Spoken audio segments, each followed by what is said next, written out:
It's the opposite of how I felt about Unfriended. The more I read about it, the more I loved it. So, okay, no. Yeah, so in case you guys were worried I was going to bring you some bad news about some racism, I'm not going to do it this time. Yay! Which I did. I didn't with Unfriended, but I think I did with Color Me Blood Red. So today we're talking about the movie Host, and I just have so many phenomenal things to say about it, but let's just get a quick pulse read on how we felt about it. It was my second time watching it, and I enjoyed the shit out of it both times. I loved it, and honestly, the flaw in my entire viewing pattern for these two episodes was that I watched Host first and Unfriended second. Yeah. And so in watching Unfriended, I was like, oh, this is a way worse version of that other movie that I watched. And what I will say is, like, Host is perfect in numerous ways. Like, it's tightly written. The scares are all legitimately scary. And I mean, some of them are jump scares, but like, they work. They work in a smart way. The way that people behave feels human, like real human beings. It tied into the pandemic fatigue that I'm sure we're all feeling generally from just being a movie about the beginning of the pandemic, when it's like, oh man, we got to do these Zoom calls because it's the only way we can hang out during the quarantine portion of the ongoing horror that is our lives. And then additionally, it's like 66 minutes long. It's so tight. It knows how to make itself like the perfect length, where at the end, when they give you the tidbit that's basically like, hey, this is the Zoom call seance that they did as a group to get amped for doing the movie. You're like, this is great. What a nugget of information that I'm getting. That's like, it's like a Marvel mid-credit sequence where you're just like, what a delicious button to add on this. I mean, yeah, it's just so... It's really a well done movie. I agree. I totally agree. Like you said, it's a short movie. It gets everything in that it needs to get in. The scares are great. The kills are great. And not to harp on the name of our podcast too much, but it does not show the monster, like it does a great job of making that very scary, very mysterious. Yeah, just loved it. Loved this movie. And I agree. I watched this before Unfriended, so I went into Unfriended with a very high bar. So sorry, everyone. That may have been why we were so negative about Unfriended, because we knew what it could be. Yeah. I feel like one of the other beautiful things about Host is it doesn't rely on the kind of lame, almost 80s era character cliches that Unfriended does. Like, Unfriended has the virgin, and it's got the jock, and it's got the preppy, and it's got the slut, and it's got all the regular stoner, archetypes you see in a horror movie. It just does that lazy stuff. And Host really just seems like a group of people. Now, granted, like, the one guy in Host whose name I can't remember is kind of a stoner, but like, he's also not. But he's not your stoner archetype. Well, yeah, it's none of these things like play to their detriment. It's sort of like they're people with interests, but they aren't like pigeonholed as any one thing or another. Agreed. So this is a great place to say, welcome to Never Show the Monster. I'm Kelly Attaway. I'm Chelsea Hollander. And with us once again is Nate Ragolia. Hey, I'm your guest, Nate Ragolia. How's it going? We are talking about Host, what year did it come out, Chelsea? It came out in 2020, not to be confused with The Host, the one based on the Stephanie Meyer book, and not Hosts, which was another British horror film that came out about hosts, same year. Oh, should we watch the British one? I don't want to watch the Stephanie This is Meyer British. One. This is British. Oh, of course this is British. Yeah, there's only one American.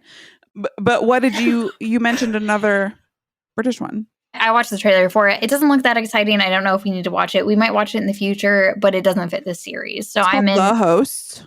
Hosts.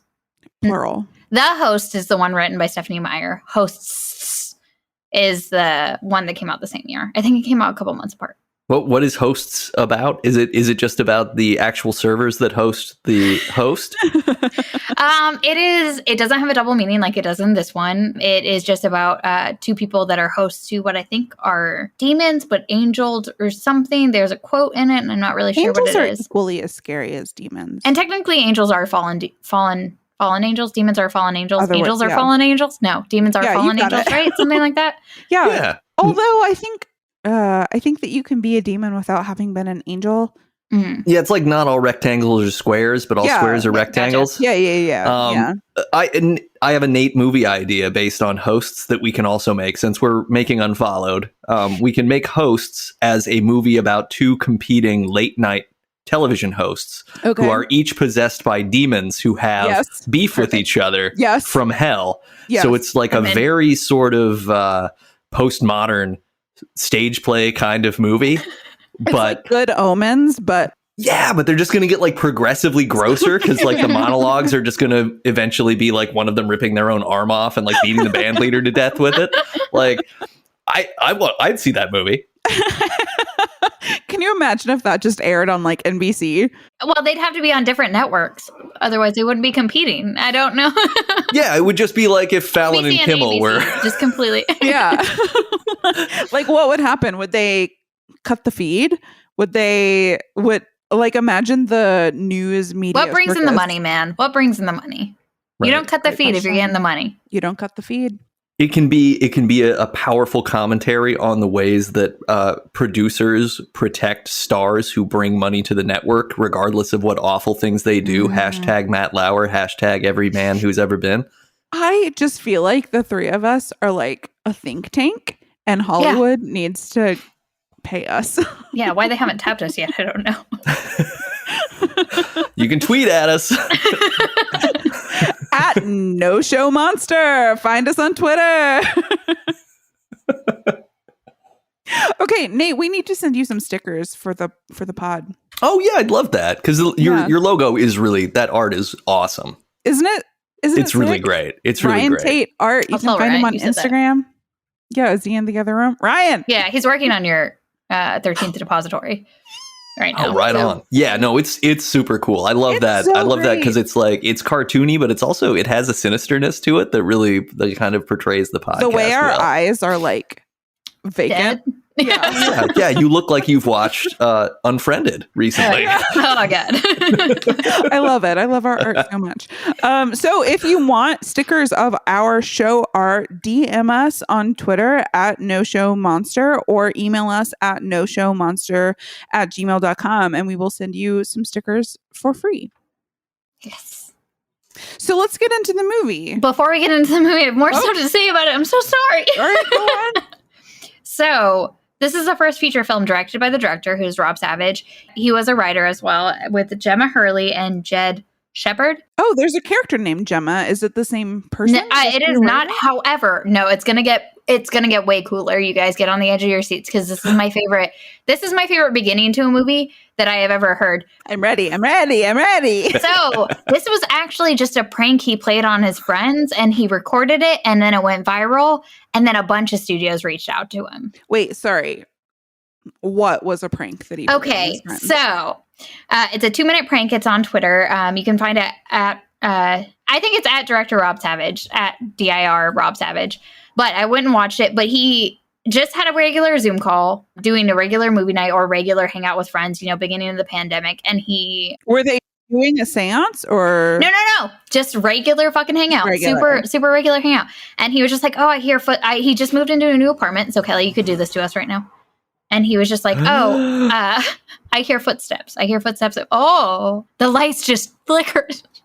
Oh no, Kelly, are you okay? Yeah, I'm fine. My lights are flickering, but look at this little tiny That's really remote. awesome, honestly. It's got a little remote to turn them on and off. So he's having this Zoom call with his friends, and then he thought of this prank that he was going to do. And I think I had seen the prank at the time because it went viral. But he is having the Zoom call with all of his friends. And then he's like, I hear a tapping. And he's like, you know what? I'm going to go check it out. And they're like, be careful. And he picks up like a knife. And then you see him pull up his like retractable ladder and pushes it up and opens the attic. Yeah. And he crawls up. And then he just takes his camera and slowly goes around. And then there's like this child that reaches for the camera that's like in full makeup. And then you just see him fall. And then everyone's like, what just happened? And so like that, and then no one's really like too freaked out. Like one of them says, oh, somebody please call him. Somebody call him. He's not moving, because the last thing you see is him falling, and then you see his leg. And they're like, somebody call him. And then at the end, like one of the guys who has like a Reese Witherspoon background, love it. It's like, oh my God, how did you do that? He's like, I know this is bullshit, but everyone in that Zoom call is everyone in the movie. Wait, what do you mean? They're all friends in real life. Yeah. And they're the actors? I did read a little bit of that. That's, it's so cool. They're the actors? Yeah, they're the actors. The only one I didn't see in the video was Teddy, but there were some spots where it went in and out because it seemed like it was a larger Zoom call. There may have been like 10, 15 people there or 10, 11 people there. But yeah, at least every female in the actual movie was in the call. Oh, fun. Yeah. So they have like real life experience to draw upon for the. Yeah, exactly. That's and they use fun. Oh my God. And they use that little clip in the movie, like the way that Caroline ends up opening her attic. That's exactly scary. the shot that he did. Yeah. And the other part about it is they all filmed in their regular houses. They all filmed in lockdown. Like they all filmed separately. So how did they do like the special effects? They did have special effects people that put in stuff afterwards. But imagine, was her name Haley, the main girl, the Yes. American? Haley's chair being yanked back. He sent fishing wire to everyone to work on different things. But did Haley do that herself, or was there a She may have been living with someone. I'm not really sure about that. They may have talked through how to do a specific thing, but the way, and this is also the cool part about it, whenever that went viral, he got reached out to by a ton of movie studios. And he went with Shudder because Shudder was like, do it the way you want to do it. We don't want to touch it. Cool. And then he was even like, I was afraid I was going to fuck it up. So I asked them, how short am I allowed to make it? And they were like, between 30 minutes and 2 hours, we don't give a shit. And he was like, I can definitely do that. It Thank was you. the perfect length. Like it was the was length of a Zoom. Not That's a wasted moment. So good. No, so good. Thank you to Shudder for taking that on. And I want to say, we did talk about the cost of Unfriended being $1 million. I want to talk about the budget of Host. What's the budget of this? $35,000. Oh my God. Yeah. This gem of a movie. This gemma of a movie. Sorry. I see what you did there. I've done it again. I did it again. I'm sorry.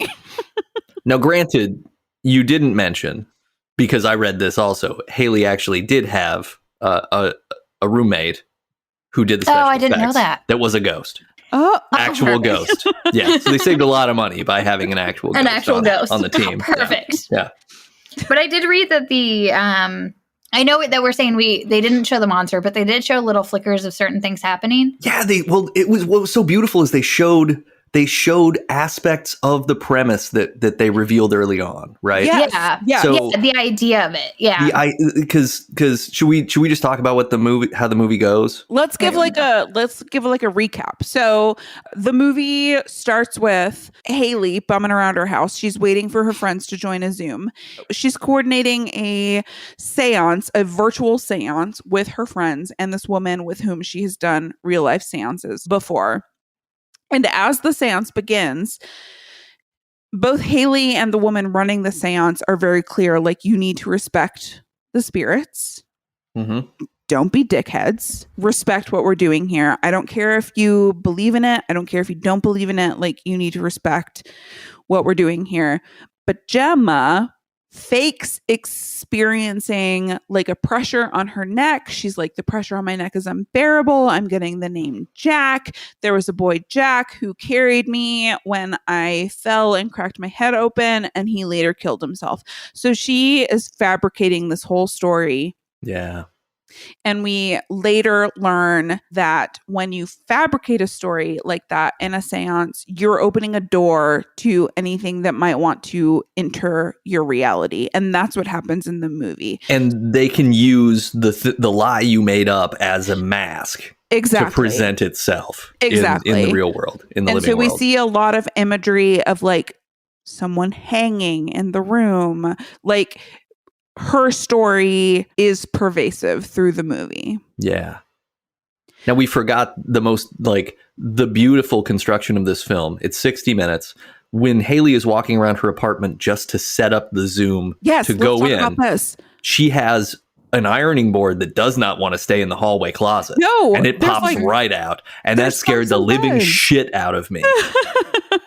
Like, but that's like, it's so important in a horror movie to do that kind of like tone control and and make people uncomfortable right away. That one, like, you felt how claustrophobic this London apartment is. That it's like. We've all had that apartment before where it's like the 7-foot ceilings and you get one window on the end, and otherwise it's like tight hallways and everything is kind of spooky as is. And we're moving through that again, like the frame video of inside a computer screen. So we're like double cramped. And then this ironing board just like pops out. And I immediately was like, oh shit, it's already started. And it hadn't even started yet. But had it started? It started? No, I think it.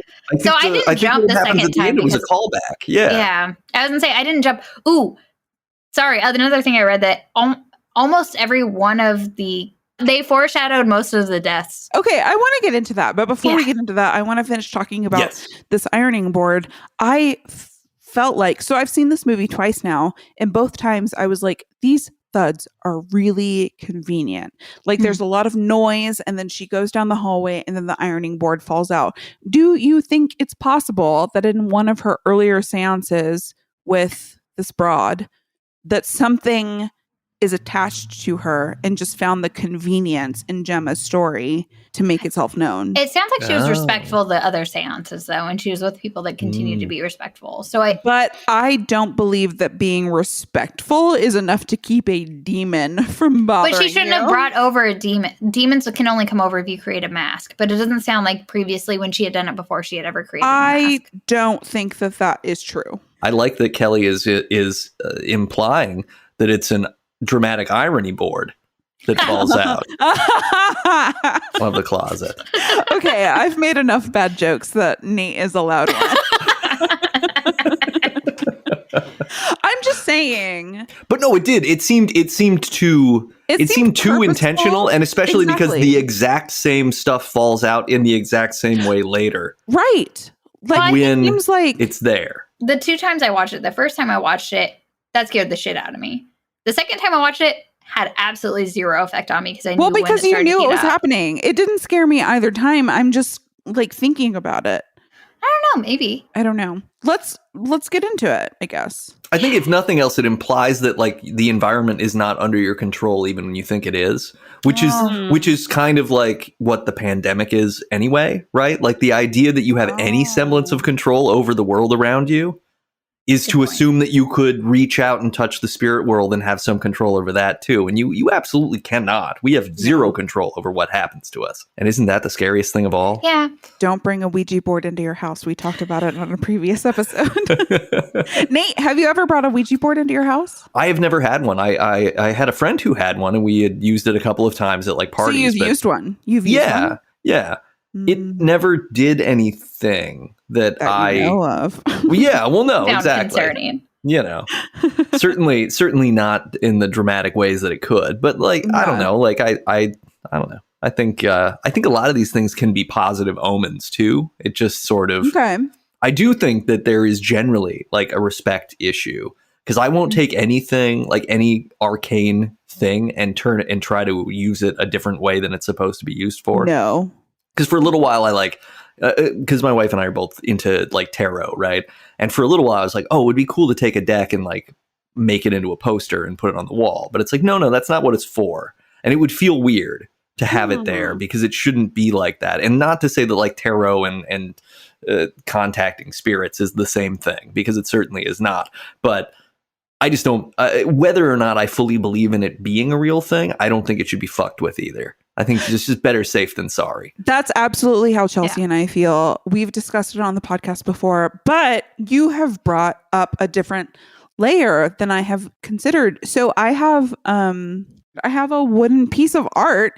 It is a reproduction of The Hermit of tarot. Oh, sure, but it's a piece of art. It's like it's like etching into a piece of wood. It's very beautiful. It's still in a box, or I would go get it to show you. Do you think that that's disrespectful? I think that's okay because that's a reproduction. I think the main thing is like using the artifact in an unintended way is what's disrespectful. Okay. In the same way that like I'm not a religious person, but I would never like use a crucifix for like something it wasn't for, right? But I like, do have a banner in my house that says "Hail Satan." Well, yeah, but that's just praising the Dark Lord. That has nothing to do with undermining Christianity. I mean, if anybody knows anything about Satanism, it has nothing to do with Jesus. No, I think you're right. Like if I had a crucifix in my house, I do think that I would be reluctant to like hang it upside down or whatever. Yeah. Right. Well, and I think that's the thing, right? Like in the same way that anytime that I had to go to church with my grandparents, because my parents weren't particularly religious, but when my grandparents came to town or I was visiting them, we went to Catholic church. Yeah. And I just took it seriously, like, because there's a certain, it's also just that like when you're in that space, there's a certain like reverence that sort of hits you with whether or not I believe it, you can feel how other people believe it. And that's the same thing I feel like with a lot of these other things. Like I wouldn't mess with any, but don't yuck people's spiritual yums. That is the rule. Yeah. That's it. I don't know. I'm just like frankly scared of some of them. To be honest. Well, yeah, some of them are damn scary. And spooky. I don't mess with stuff that I can't understand or I can't be certain about. And maybe that's just a formative years of watching the X-Files and recognizing that possibly all of these things are real. Yeah, I've just my perception is it's been cracked wide open. So now I'm nervous about everything. Hell yeah. Okay, so let's talk about this movie. Yes. We've already discussed. So we know that it's going to end in a Zoom time frame meeting, but it starts with these like bangs and rustles in Haley's house. And we can have different opinions on what those bangs and rustles mean. But she starts inviting people to the Zoom, and Gemma is the first one to join. And there's like pretty classic, like it's very reminiscent of everybody's Zoom experiences. They're like having trouble communicating. Gemma has to like join. She joins on her phone and then she joins on her laptop and there's like reverb and she has to like figure that out. Like it's very like, yes, I'm super familiar with this having been in a pandemic. I know what trying to coordinate a Zoom is like, and this is it. Which after the initial scare of the ironing board, the echoing and everything, like those technological things hit me in a different way. Oh, which like made it really like it made it spooky. Like it did. It just I mean, I think this is just genius how well designed and orchestrated the build up to what's going to be scary is, because again, what, $35,000 budget? So they didn't spend any money on anything other than what can we do? Cast, really. How can we arrange the notes that we have available to us in a way that will make people uncomfortable? And it's dissonant as fuck at the beginning. And I love that. Yeah. It's very cool. So sorry. Yeah. No, don't apologize. That was a great scene. I think establishing not just making it spooky. Like I think that they do a good job early on in the movie establishing that this is just like a group of friends who are hanging out and they are experiencing classic Zoom issues. Like they experience the reverb and they experience like weird glitches in their Wi-Fi situations. And like once everybody joins, they really seemed like friends to me. Like in Unfriended, they didn't necessarily seem like they had like the same sort of rapport and banter that they do in Host. Like in Host, they're like ribbing each other and they're like, but it's like playful. They're like teasing each other and they just seem very comfortable with each other, you know? Yeah, you feel like in Host, they've all like that you're joining a conversation that's been ongoing. Exactly. Where Unfriended feels very much like it's detention is starting in the Breakfast Club and these misfits have been mashed together for this reason, but they all just happen to cyberbully the same person. Yeah. So that's a great way to put it. I was gonna say both of the movies talked about how they push their actors to improv a lot, but I felt like because the group of friends and hosts was already friends prior to the movie, it just felt so natural. It felt like so natural. It just like it felt like you were almost joining a call with somebody you knew. Like it didn't feel completely out of this world for it. In Unfriended, it did feel just mostly uncomfortable. They all ended up being friends and unfriended at the end of it.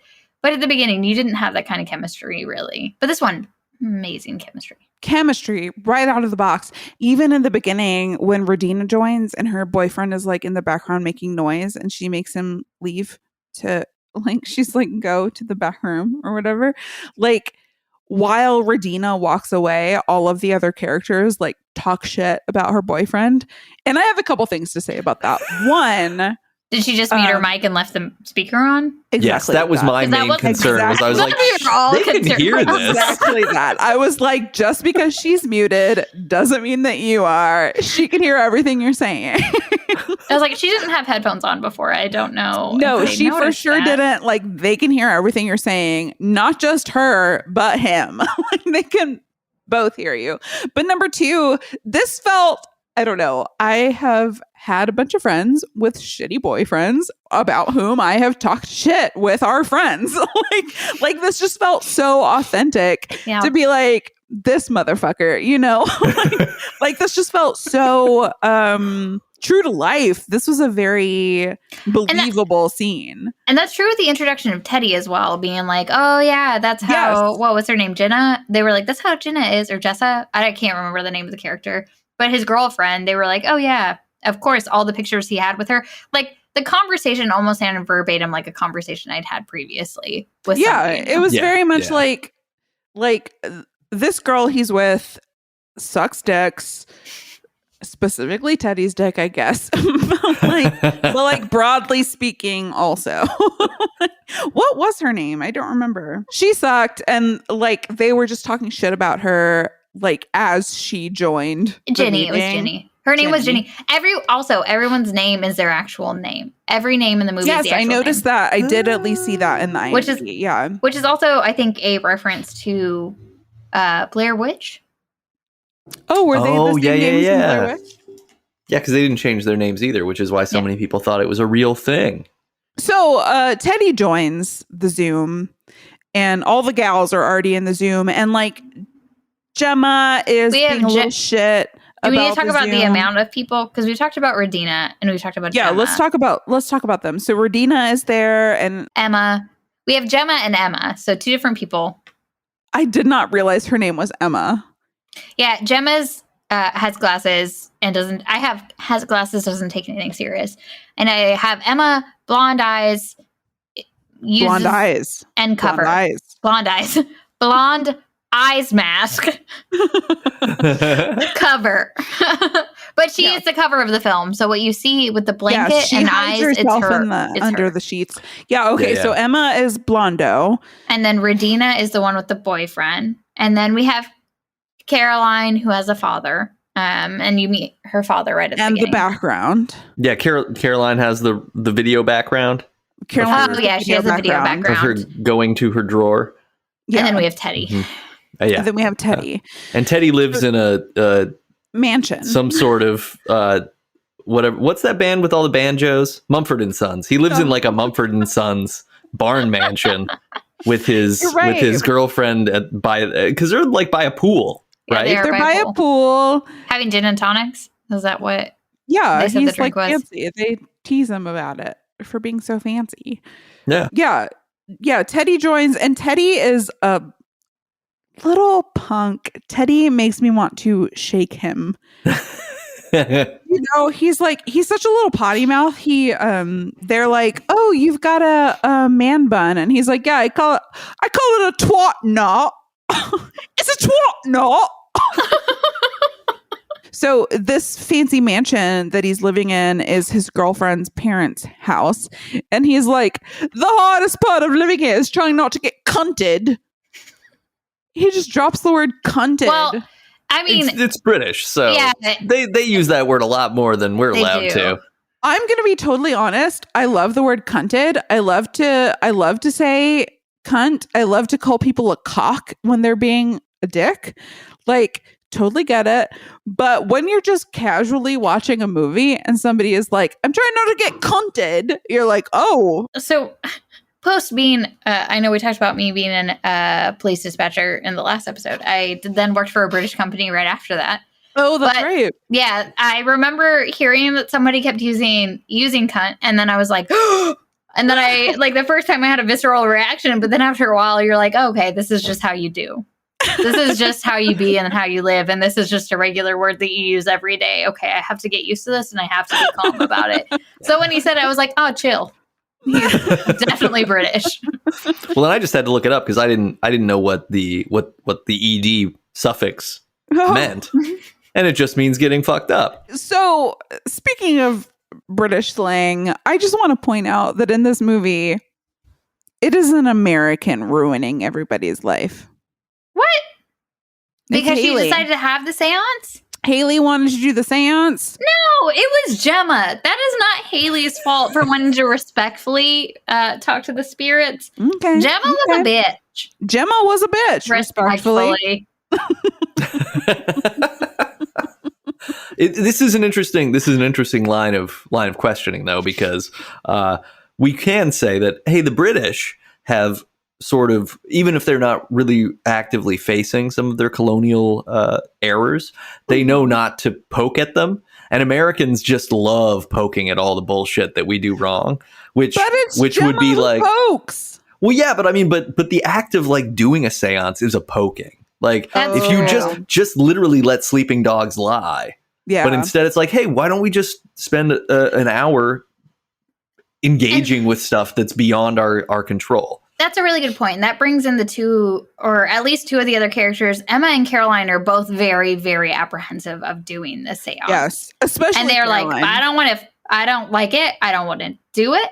And they were like, I am afraid to do it. I feel uncomfortable about doing it, which I honestly think I would be an Emma or Caroline in this situation. And I would probably back out before anything happened. God damn it, I would be a Haley. I fucking hate that about myself. So you would bring in the seance for everyone. Yeah, You'd be a damn American. Let's do it. I wouldn't be a Gemma, though. I'm not about to lie and make something up. Yeah. I wouldn't do it in my house, though. Like we talked about previously, I'm not going to do a seance in my house. Yeah, go to a McDonald's or something. Yeah, and I'll do go it to a there. McDonald's and do it. McDonald's has its own ghosts. They can. Yeah, I was going to say, who would you out. bring about at that? Grimace. The hamburger? Oh, Grimace. I mean, nobody's seen the Fry Guys in at least 20 years. Yeah, we got a lot of options.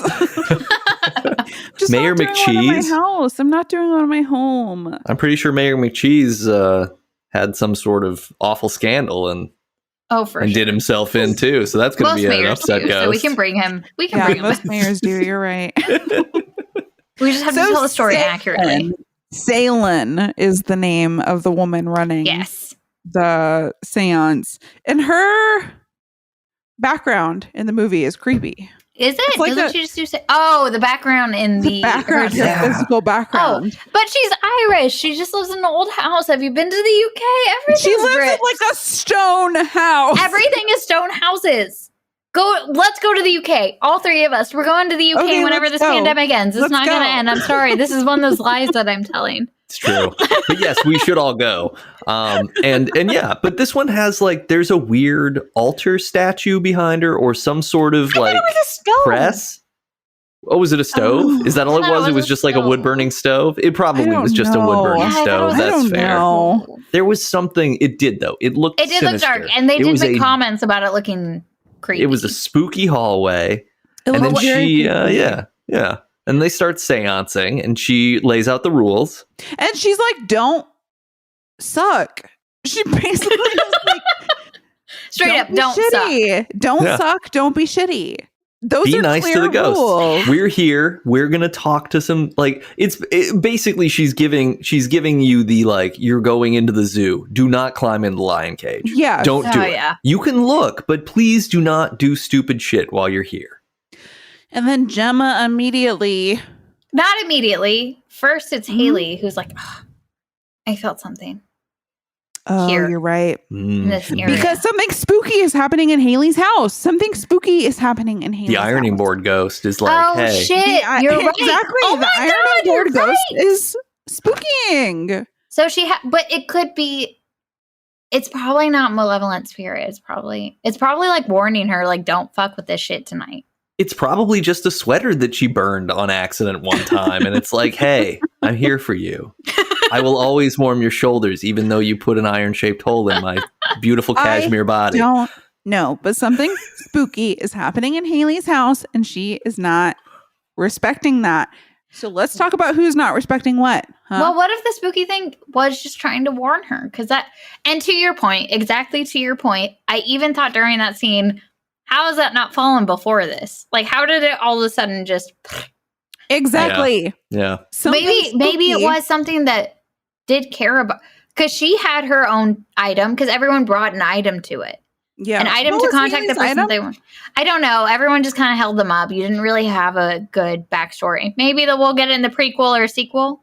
That might be what it is. Maybe that exact person that she's trying to contact is trying to warn her that shit's about to get bad. Like, they know what's going to happen, and they're like, your friend's a bitch, respectfully, and she's going to ruin this for everyone. And that's exactly what Gemma does. She makes up a story about somebody that she knew who kills himself, named Jack. She did a really good job. It was super believable. Oh, she did a It was very great believable. It was job. very well And acted. especially- like, yeah.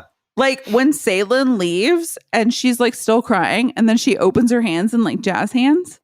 I was like, Gemma! I was like, oh, so good, so bad, You so good.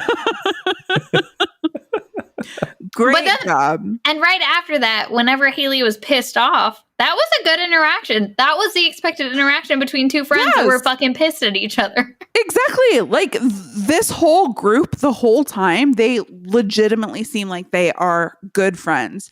Like Haley gets pissed and Gemma calls it out. She's like, I feel like there's some tension.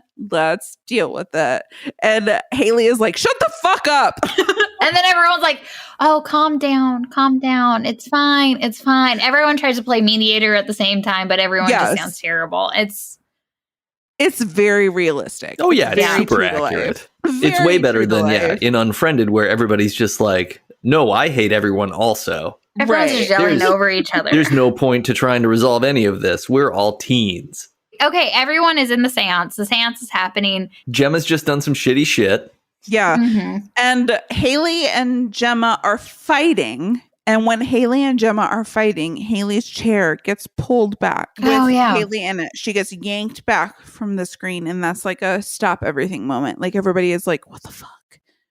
Is this for real? Is this for real? This isn't normal at all. Chairs don't get yanked back. What is They this? don't. How far in the movie is this? Is this like 20 minutes in? Yeah, maybe. Yeah, I think It's not- so. yeah. Probably about 20. I feel like this movie just doesn't miss a beat. Because we already said that, like, Teddy left, right? So Teddy left Teddy's before the gone seance at happened this because point. Teddy's Yeah. girlfriend leaned in and was like, I got to blow you, so you got to leave this meeting. Yeah, Yeah. she sucks. During the candle lighting is when Teddy's girlfriend comes in and whispers in his ear and is like, I'm going to take And so let's talk about the candle lighting. So Salyn is like, light your candles and imagine a rope around your waist leading to your front door. And that's what's tying us all together. So if things go bad, imagine cutting that rope and that will like free you from the situation. Mm-hmm. So I'm like, going to be keep real that with in- you. I just closed my eyes and started to do that. And I was like, oh no, am I Are you trying putting to get myself us in a killed seance? tonight? You're trying to get us killed. We said we wanted this to be a horror movie, so I'm trying to make it happen. Okay. Just kidding. I'm not going to do it. I'm not going to do it. We're respecting the spirits. I'm not going to do that. Let's respect our spirits. So Haley gets pulled back. And here's a question I have about something that happens next. Haley is like, I'm hearing things. Everybody turn up Turn your up your mic. microphone. And I was like, is this something that you can actually do in Zoom? Can you do that in Zoom? I don't know. I haven't tried. Oh, to like hear Can we do that in the- what other people are hearing by turning it up? So she has everybody like go into settings and like increase the gain on their microphones. I can't click settings. Oh.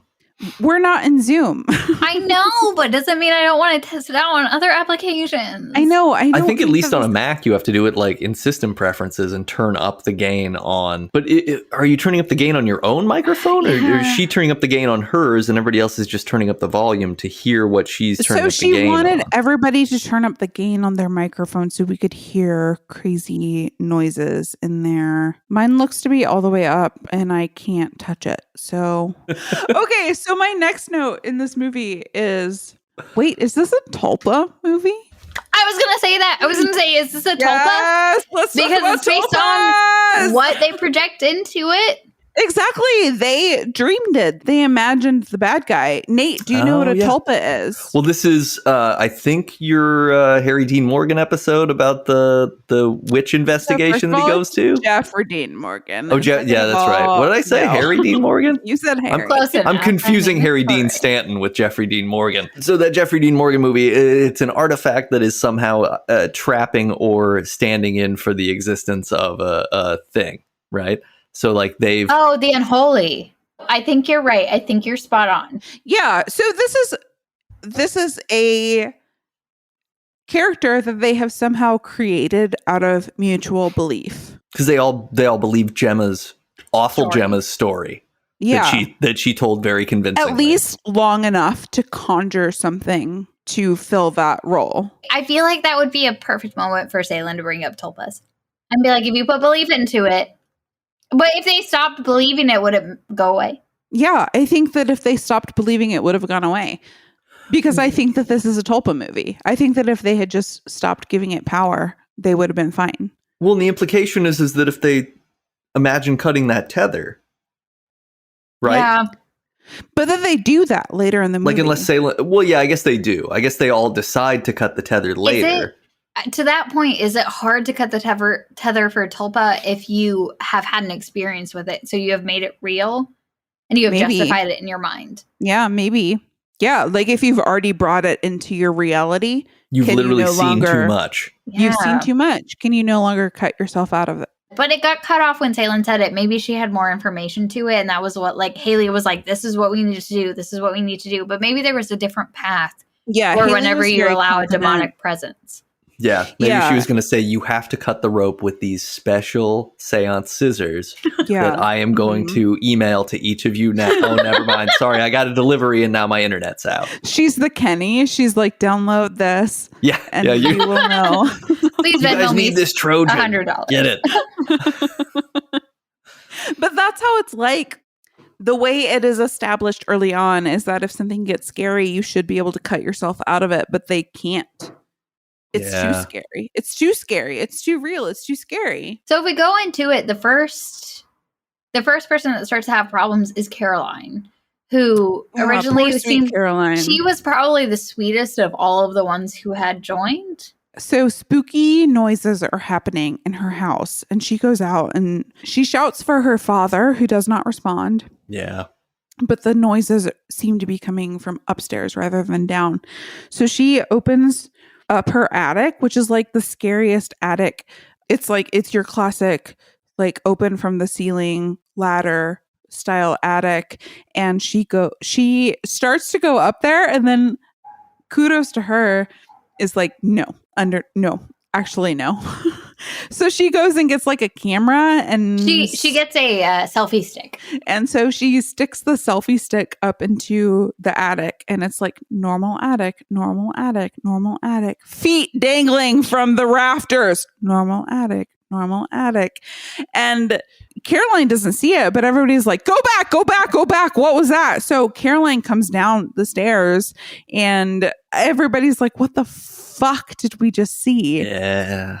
And Caroline runs back to her room, right? She doesn't even close the attic. She just runs back to her room. Yeah, she just goes back to her room. And I was trying to think, like, if I was doing a scary seance with my friends and there was a scary noise in my attic. Oh, I would not check. You wouldn't?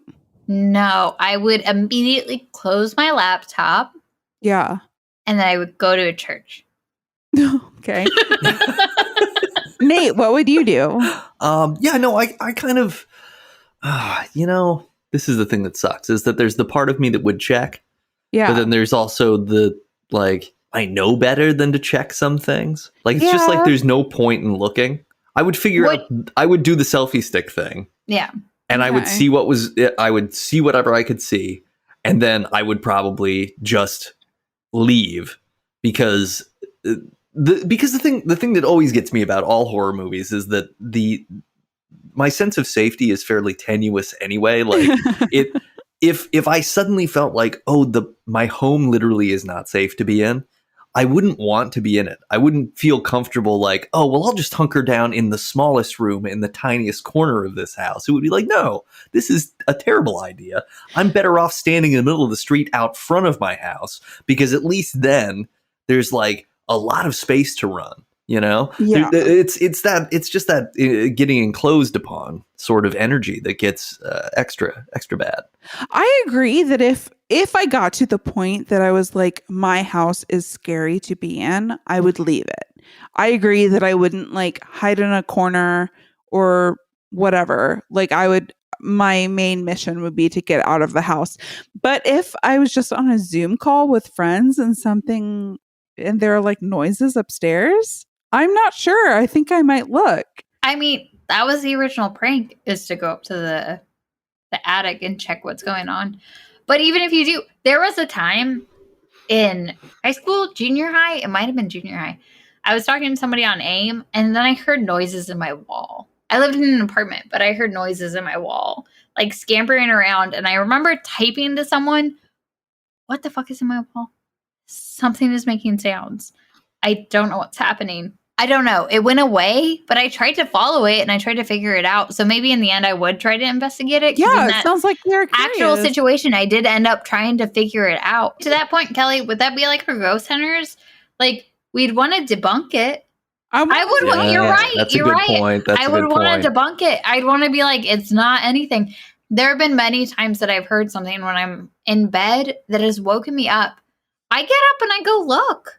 Yeah, you go look. I would probably look in even if we were doing a seance, I would probably look, because I'd want to disprove it. Not I'd want to prove it. I'd want to disprove it. Exactly. Like, shit. Yeah, you're right. Like, I'm like upset about that. See. But no, I would probably want to disprove it. I'd probably want to be like, no, nothing's haunting me. Nothing's coming at me right now. And I'd want to go make sure that was the case. And I'd probably be wrong, and it would be a ghost, or it would be and then I'm going to get murdered on the fucking stairs. Gemma. Fucking Gemma. And so Haley calls Salen because she lost connection to the seance. And Salen is like, okay, what's happening? In her like quiet Irish accent. She's like, can we talk about how when she got cut off from the call, did you guys see shit happen? Yeah. Mm-hmm. So, but she didn't seem like there was shit happening whenever they called her. Yeah.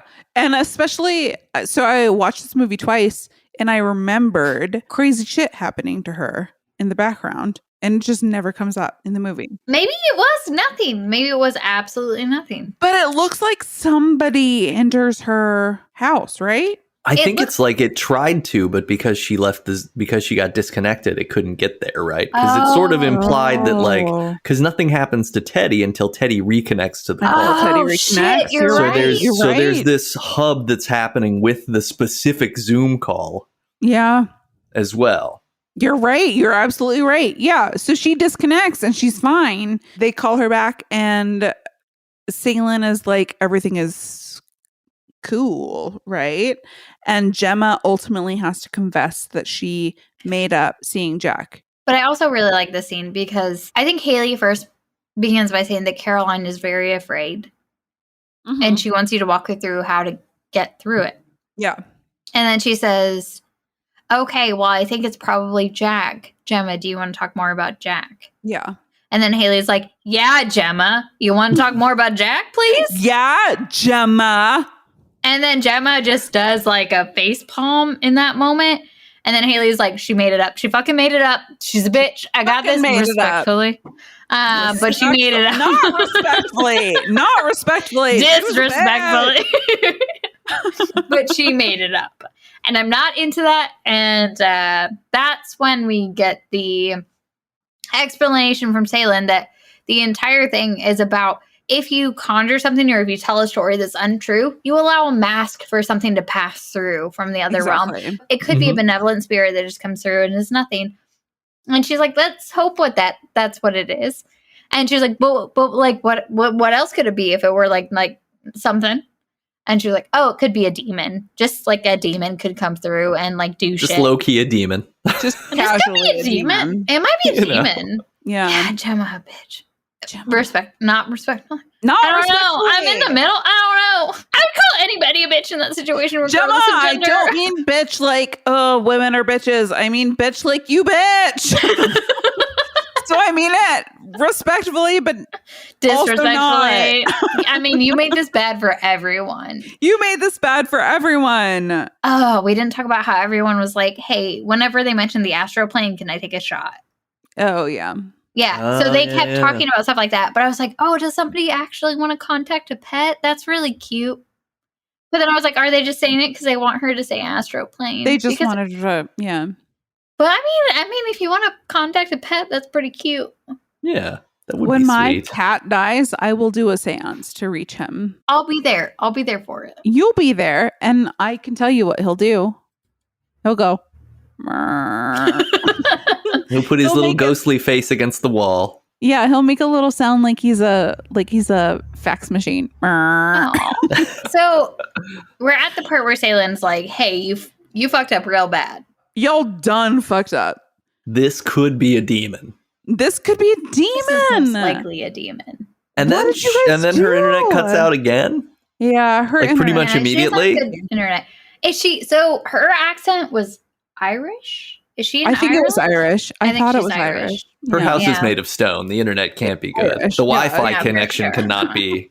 No, it can't penetrate those walls. She needs Yeah. to be right up next to the modem. So Radina is like, let me go find my boyfriend. And she goes looking for him, and he's nowhere. She tries to call him. Oh yeah, she tries to call him, and she's like leaning in the kitchen. Oh no, you guys, are you kidding me?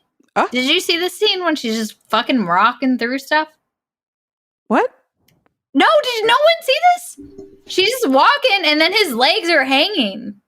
I didn't see his legs. yeah. Oh my I god, missed you that. guys, Oh my go God, his back and legs are watch it. hanging. It's only 56 minutes. Oh my god, I've seen it twice and I didn't see his legs hanging. I saw him fall I saw it the later. first time, and I remember being like, because like you see all their screens, and that was the best part of the Zoom movie is you see all their screens, and then you see Radina walking, and as she's walking through her apartment, fucking her boyfriend's legs are just His legs dangling are there in the hanging? background. Oh my god. So I know that she like found his phone and she was like, did anybody see his Prior did to you that, miss him, maybe? everyone who was paying attention, you guys obviously weren't, saw the dangling legs in the background. I didn't see his legs. I do remember at some point in Radina's background, the like back room was closed, and then all of a sudden it was open, and there was a light. Oh, coming I through. didn't know that. I didn't I see noticed that. I noticed that. Like I noticed. I noticed it the first time I watched it, and then when I rewatched it with Ryan, and I rewinded it because Oh he my didn't catch that God. part, and I was like, "You need to watch this part," because this was the part that made me be like, "This movie's the best movie ever." Oh Like, my god! That I and the watched it fact that you twice. guys like it and you didn't see that part because I love Yeah, yeah. subtleties, like that was what sold it for me. Even the first time I watched it, I was His like, legs were hanging down. they were hanging down the side of the thing. Yeah. So later, he like falls off of the ceiling. We like learn that he's been up there the whole. So she's been like looking been up for there him the and whole looking time. for him and looking for him, and he falls down. Oh my god! You saw his legs earlier. Oh my god! Yeah, you guys are gonna rewatch it, aren't you? Yeah, Oh, I did yeah. that for you. You're Definitely. welcome. You're welcome. And then Caroline. Oh no, that's my Yeah. favorite, but my Yeah. least favorite at the I know, same time. Caroline. So the next kill is Caroline. She sort of disappears from the Zoom, but we see her like background Zoom. We see her like it's like a pre-recorded. We see her entering the room. It's and, her on a And loop, the like dresser. on the bus in Speed when they're trying to trick Dennis Hopper into thinking that everybody's still on the bus.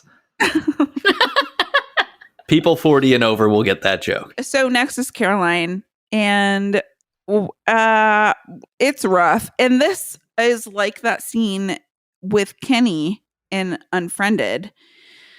Like it's just like glimpses of her face being smashed against the Can we talk about the first part though, where you just see like gibberish in the chat, and it's just Yeah. popping up at the bottom, and it's just gibberish and Yeah. gibberish, Yeah. and then all of a sudden you see her face just go towards the screen, and you can see blood just covering her face, and it like cuts into that loop that she has that she talked about that she put on. Yeah, so we're seeing like glimpses of IRL Caroline being destroyed against the keyboard against the regular loop of the background of Caroline. Which was a legit like quality jump scare when she pops through.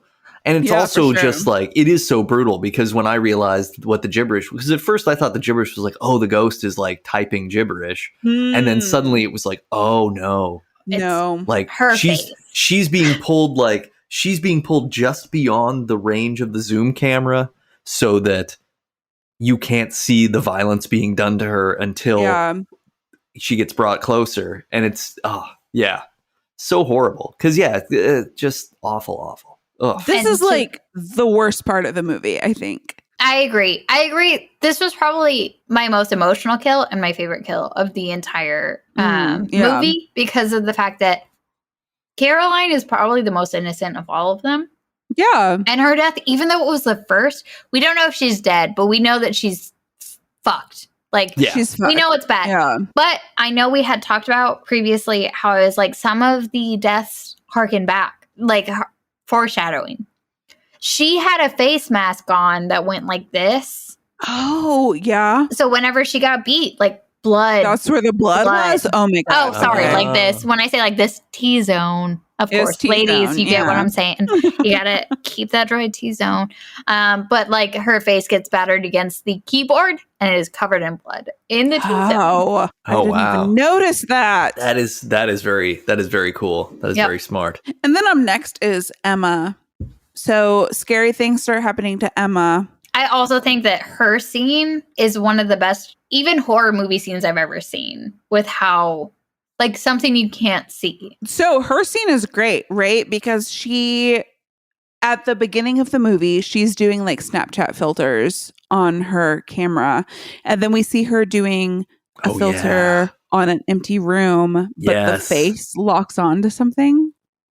Something that scary. Isn't there, but That's is. So it was. I mean, that haunted me. That was very spooky. So she's doing this lens on an empty room, and it locks onto a face. And everybody on the Zoom is like, ha ha ha ha ha ha, Emma, you're doing a funny joke. And Emma is like, you can hear her like breathing heavily in the background, and then she gets out flour. Excellent move. If you think you're being haunted by something, get out flour. Get them footprints. So she's like, first she takes the camera and she goes up to it, and it's like and it moves to look at her. Yeah, exactly. It's one of those filters that's just like makeup. It's not really anything that interesting, but it's makeup and it's looking forward. And then she gets closer and closer to it. And then all of a sudden it turns to look at her. And that's when she runs and gets the flower because she's like, fuck this. I'm not going to see this come near me, or I'm not going to see this entity. Yeah. She was probably the smartest, honestly. She was the smartest. She did like the most like ghost hunting. Wait, when did Radina happen? I mean, Radina happens right after the boyfriend falls from the ceiling, right? That like she drops and then you see the blood on the. But does that happen before Emma or after Emma? Before. I think before, yeah. So hers was like she sees smoke coming from the oven. Oh, coming from the oven. She's trying to get a hold of her boyfriend, and she's trying to call his brother and being like, I bet he's at his house, and she's calling the brother. And, because she says, oh, I think he's just at his brother's. He left to his brother's or something because his phone was in the bathroom. So he's like, I'll call the brother and figure it out. So she's on the phone with the brother, and you can tell she's emphatically speaking about like whatever. She's probably upset that he's gone or disappeared or whatever he did. And then she's standing there, and everyone from the screens knows what's going on with Carolyn, and they're like, fucking Radina, look at me. And then Radina looks over and she unmutes and she just yells, what? And like in this time, her stove has like started to billow smoke, and she's basically like, get the fuck out. And then that's when her boyfriend just fucking drops. Yeah. And then she tries to get out, and then she can't. Yeah. Basically what happens, she can't. Jack gets to her, or whatever has taken over the mask of Jack has gotten to her. Jack. Yeah. So she's gone. And now we're with Emma. And she's running. She's running. So she's like backpedaling and these footprints are coming toward her in the flower. She like throws the flower to see where this entity is, and the entity is coming after her, and she runs and hides under the sheets. Emma! She doesn't shut doors. She leaves the door open. Yeah, and she's like looking on her open floor plan kitchen living room area, and it just this malevolent force just keeps like trashing the kitchen. And she was like, "Wait, what is that?" And everyone's like, "Get the fuck out of there!" Like everyone agreed, like, "Get out of there! Get out of there!" Emma, respectfully, you dumb bitch, get out of there! Get out! But get out! And so there's like crazy scenes with Emma. She like gets like lifted into the air, but then she survives. Yeah, she survives, and then she goes and hides under her blanket. I don't know. I don't love this. Like, don't hide under your blanket. Did either of you see Hell House LLC? Is that the one where they went into like one of those Halloween houses? They're making a Halloween house. Yeah. Oh, okay. Yeah, I like that one. In the first Hell House, there's a scene where like something scary is happening, and one of the characters goes and just hides under his sheet. And I was like, what is it that you think that this is going to protect you from? Like, sheets don't protect it's anointed. Maybe it has holy water on it. Who are we to judge? They just don't protect you from scary monsters. So then he pulls the sheet down, and a scary monster comes and eats him. If you drink a lot of holy water, and you wet the bed in the middle of the night, does that protect you? For Is the bed anointed? 100%. That's holy pee, if I had ever heard of it myself. What else did you drink? I mean, let's just assume just that. Because I'm totally in. Like, if you drank a bunch of margaritas and then some holy water, it's like, no, this is you've diluted this at best. Exactly. Like, I'm just trying to get the concentration. Of holy water. 100% holy water. But like, whenever you have holy water and you bring holy water from the place that water is holy, if you put a drop in it, it should make all of the water holy, right? Anybody who's religious that listens to our podcast, please write in and let us know. There's a Catholic church across the street from my house. Let me just go pop over there. Yeah. Just be like, hello. Go confirm that holy water is like food coloring. And if you put one drop in, it just affects everything. A quick cue. It's a light pink. Okay, so Emma's hiding under her sheets. And then we cut away from Emma, right? Because Emma's just sort of like... So is that when Haley gets... Oh, yeah, Haley gets yanked again. Mm-hmm. Yeah, and then she leaves, the door shuts. It's one of those automatic things, like paranormal activity. You pull it through the room, you shut that fucking door. Yeah. She is gone. And then Gemma's like, I done fucked up. Gemma is like, I'm gonna go sort this out. So she puts on a pandemic mask to go to Haley's. Yeah, she's gonna go check on Haley. That's right. Also, I want to just pepper in that the creator of the film also said he wanted to make a lockdown movie, not a pandemic movie, which I think that he did very well for this movie itself. What's the difference? The pandemic movie means that it's about a virus. So like it could be like no, exactly. So it could be like Contagion. So he wanted to make it about how everyone had to be at their homes. Here's my thing about Contagion. Is in Contagion, everybody was like, it's a horrible virus. Let's band together to solve this. Shut up. I know. I know. Did you watch it at the beginning of the pandemic? And you were like, hopefully everyone bands together whenever it comes out. And then Matt Damon's the only one who's fine. It's fine. It's fine. Yeah, it's not. Fine. It's a different. No one banded together. It's fine. No one banded together. It's fine. Half of us banded together. So Teddy comes back. So Teddy rejoins the Zoom. Teddy comes back with a creepy clown marionette on a plate. I loved every second of that. I was into what he was doing. I was like, I like it. I like that he's trying to scare everyone. He rejoins and he's like, all right, you fat bitches. Like, did he say that? Yes. Oh, I didn't hear that part. And I was like, Teddy, be respectful.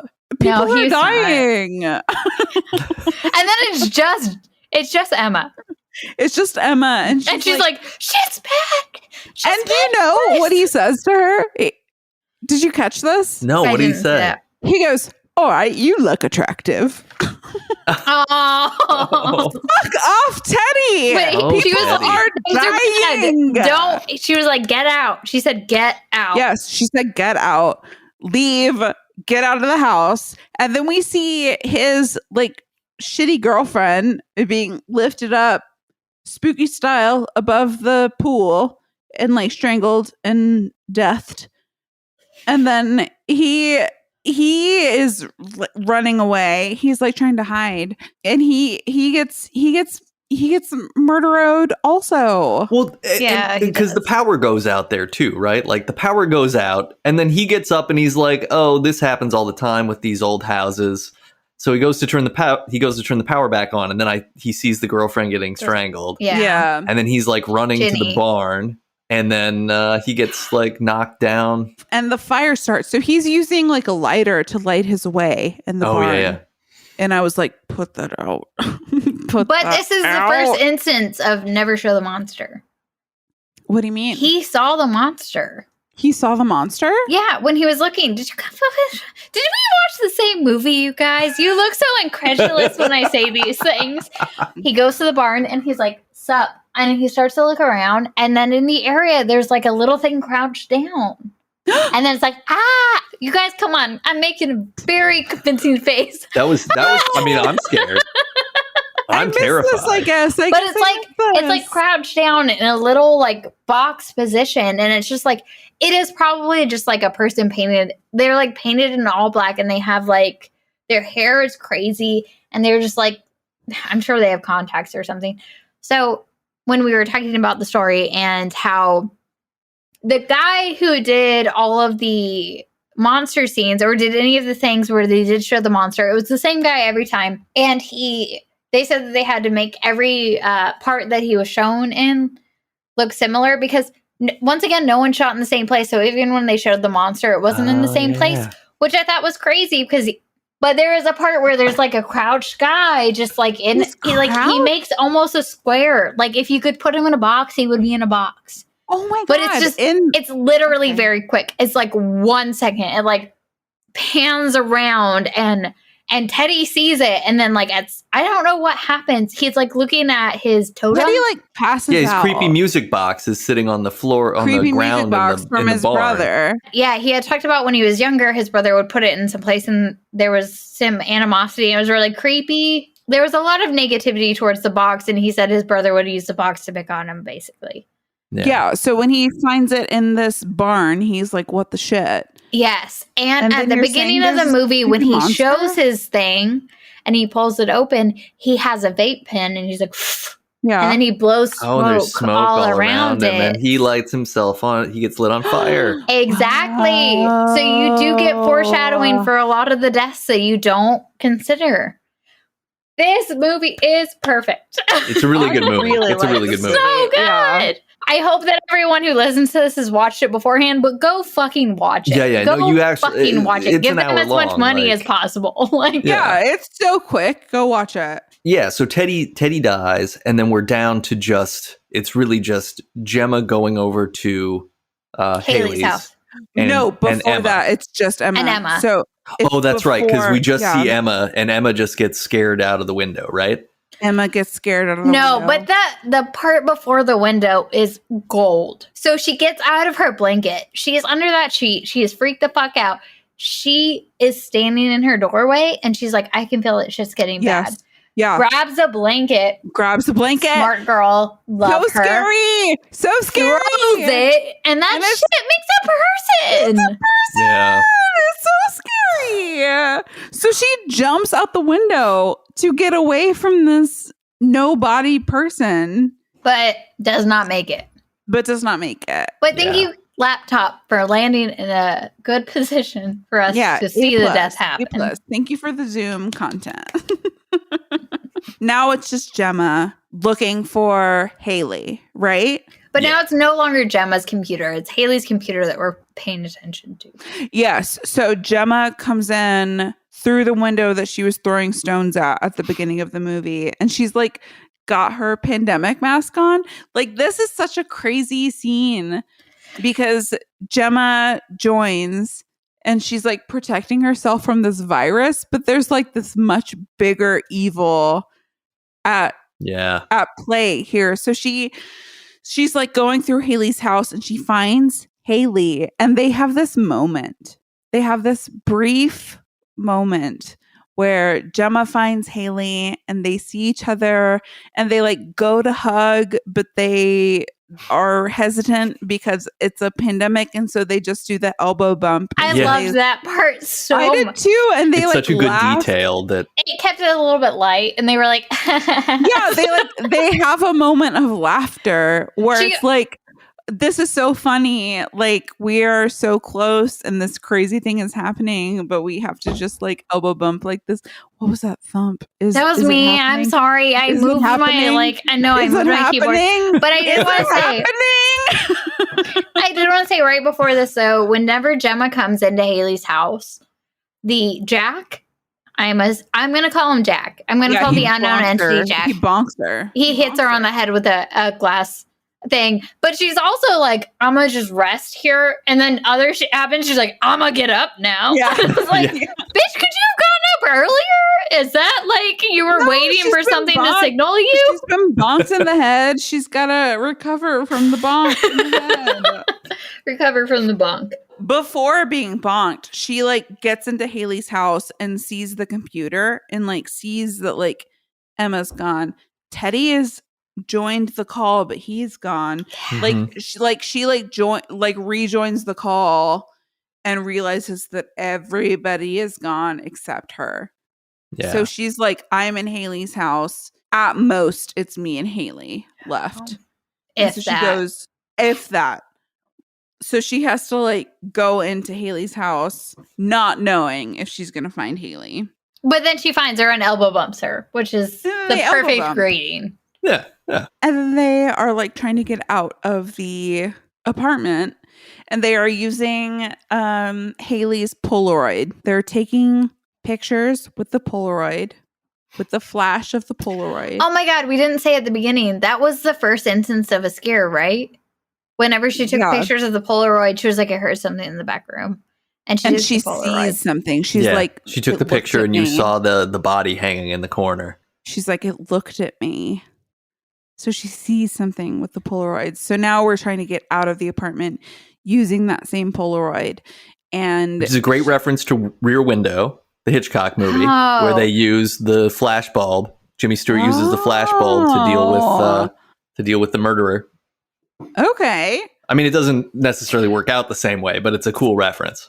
It's a nice little touch point. I also read that there was another reference to a UK video game that had where you use the camera on ghosts. Yeah, there's a game called Fatal Frame. I used to play that. But yeah, it's like you were like a Japanese student, and you would get a camera, and then the only way that you could fight the ghosts was by taking multiple pictures of them.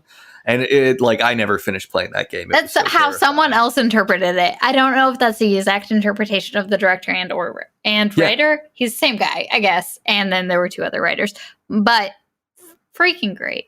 That's how the movie ends, is they are taking Polaroid pictures trying to leave the apartment, and it's like a Polaroid picture and it's just the living room, and a Polaroid picture and it's just the living room, and a Polaroid picture and it's a monster. So good. So good. Well, like, it's one of those times when you're like, if you're a horror fan, you know when to, you're going to be like, I'm going to turn down the volume to like 7 at this point. Like, that, even when I watched it the first time, I was like, oh, I'm going to turn this shit down. Anytime they inch up to something, I was like, this is going to be fucked up. This is going to be clearly something is happening. And it's like Unfriended. Like, the last scene is some monster jumping at them. But it's so much better. It's so much better. And it's much quicker than even the one and to the point, I've never showed the monster. Like, they kind of technically showed the monster a couple times, but not to a point where I thought it was negative. I didn't think it took away from the film. And I think that when they showed the monster in other parts of the movie, they weren't showing the monster; they were showing the mask. The idea of the monster. Right? Yeah, they were showing Gemma's Jack, and then that thing at the end was actually the actual monster. But it's so fast, it doesn't detract. No, well, because it isn't. It is the payoff, which is what's cool, and that's what Unfriended doesn't do well. Is it doesn't use it as the payoff. It like tries to use it as a final fuck you jump scare. Yeah. And this is more like, oh yeah, okay, cool. I mean, it like Host does what Jaws does well, and it's kind of a similar story, right? Like Jaws didn't show the shark much because the special effects didn't work. Yeah, I was going to say they didn't show the shark because they couldn't afford it, but it made it perfect. Exactly. Well, and this is a case where it's a very inexpensive film. So the only time they use the special effect of showing you the thing is boom, right when you have to show it because we want to make sure that you know that, hey, Gemma and Haley aren't safe. The Polaroid thing's not working. So something that I wanted to talk about in Host is that Gemma is the only character that nothing bad happens to her. Yeah. Nothing happens to Gemma. Nothing happens in Gemma's house. Nothing happens to Gemma alone. And I think it's because that she invented this character, like nothing happens to Gemma until she's with Haley. And that's sort of how the movie ends. Like, did this bad thing just happen to Haley or did Gemma get taken down too? To that point, if Gemma never believed it because she knew it was fake from the beginning, but Haley did believe it. Even more broadly than that, Gemma invented it. Gemma's the creator. Yeah. The mother. Gemma's the mother. So if something evil enters this world at someone's behest, does it matter if they believed it? That's an interesting question. Does that mean that the demon respected its mother or demon respected its creator? Yeah. In the world? Yeah. No, it didn't because it threw a bottle at her head. Just for a minute. Just a tiny bottle. Maybe it threw the bottle because it was like, hey, Mom, get out of here. Yeah. It was like a White Fang moment. It was like, hey, Mom, go away. I'm gonna murder Haley. Could you just let me chill? Could you just be chill with this? It's like, you know what I have to do. I don't want to subject you to my wildness.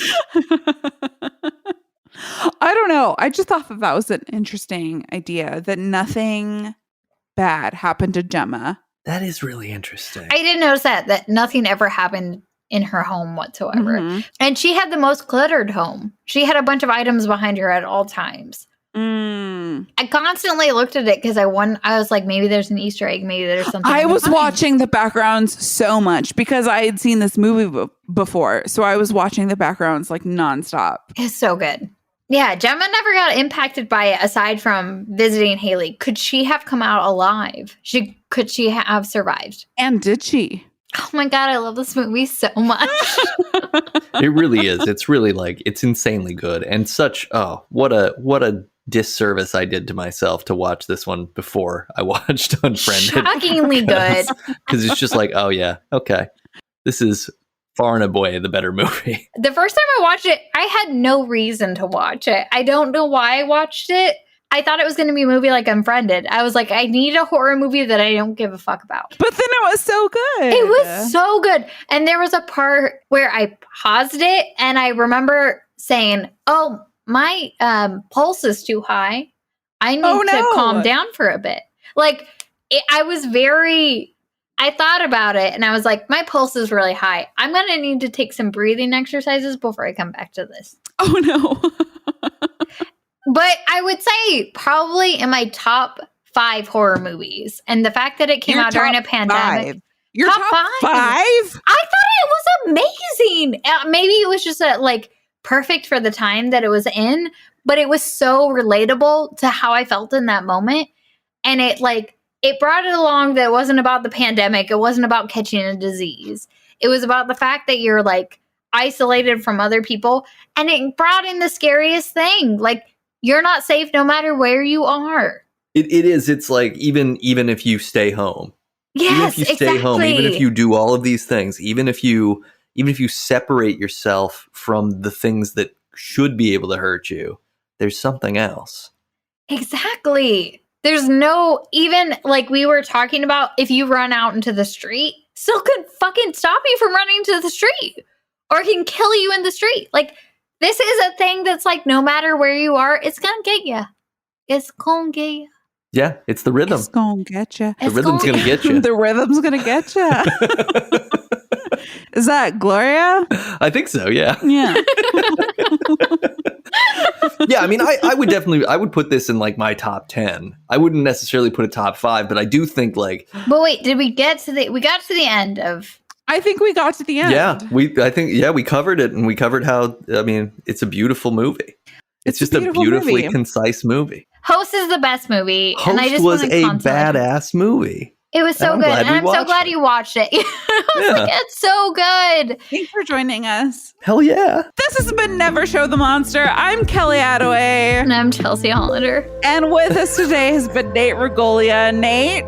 Hey, everybody. Thanks for having me on the show. Do you have anything to plug? Oh, I sure do. I also have another podcast that's called A Vague Idea. It's a comedy trivia podcast where I ask people whether they have a vague idea about various topics under different themes per episode. It's so fun. It's so fun. Both of you have been on it, and you were great, and it's a great time. And then I also host a Dungeons & Dragons podcast called Roll for Blank Streets of Mage, and you can find both of those on Apple Podcasts, Spotify, Stitcher, Pandora, and anywhere else podcasts are downloaded for free.